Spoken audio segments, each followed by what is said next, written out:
Rivadinho of course ameweza kutoa maoni yake kuelekea mchezo wa leo Simba. By the way, umeweza kuelishwa. Ameandika hivi kupitia ukurasa wake wa Instagram. Ameandika, hakuna mahali kwenye kanuni zetu au FIFA zinaweza kuwa mgeni asipofanya mazoezi ya mwisho kwenye uwanja wa mchezo, basi mchezo husika utaahirishwa, au mgeni anayo haki ya kugombea mchezo labda kama ushauri huu utatolewa kama mwanasheria kishoka. Lakini kanuni ya 17 kifungu cha 62 imeweka wazi kitokeo ukiukwaji na kanuni hiyo nini kifanyike. Hata hivyo, kabla ya kujadili ukiukwaji wa haki hii, utaratibu wa kanuni hiyo unajulikana. Mgeni anapaswa kufanya nini?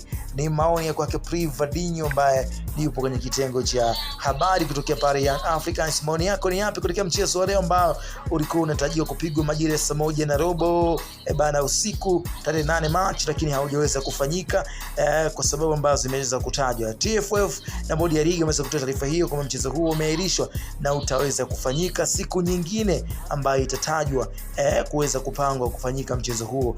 Maoni yako ni yapi na how do you feel kuweza kuhairishwa kwa mchezo huo ambao ulifanyika siku leo? Mimi naitwa Chris JR Msanawaji.